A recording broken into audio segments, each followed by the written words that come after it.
Franck Atlan, bonjour. Bonjour Vous Nicolas. êtes directeur de la Préparum, spécialiste des concours et des tests, et vous êtes auteur d'un indémodable, la Bible des tests psychotechniques.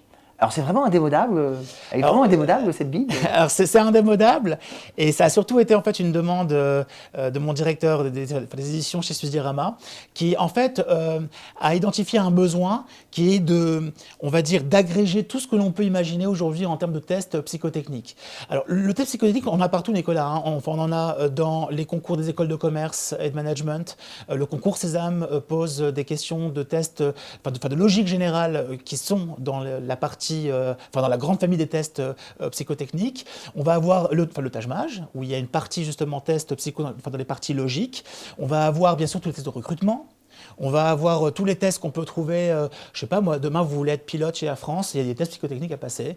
Il y a énormément aujourd'hui de possibilités. La bonne nouvelle, c'est que, pour le concepteur de sujets que je suis, car je conçois des sujets de tests je crée des sujets de tests psychotechniques, c'est que c'est une création qui va servir beaucoup de domaines en fait, parce que finalement, qu'est-ce qu'on recherche dans ces tests? On recherche une forme de logique, une forme de raisonnement déductif, inductif, par analogie.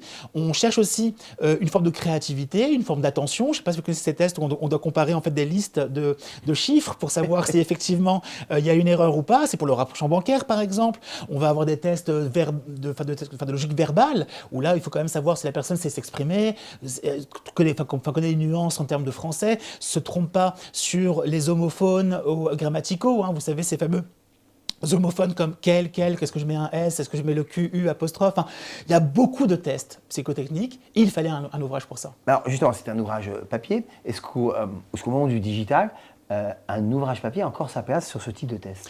Alors écoutez, je crois que beaucoup de personnes pensent que la barrière à l'entrée pour ces tests est faible. On pense qu'on peut créer facilement une série où on va faire des progressions de chiffres, des progressions de lettres, on va compter des barres d'un triangle pour dire s'il y a un 9 à l'intérieur, c'est parce que c'est 3 au carré. Bon, ok, on sent que c'est accessible. Sauf que dans la réalité, ça demande un travail immense.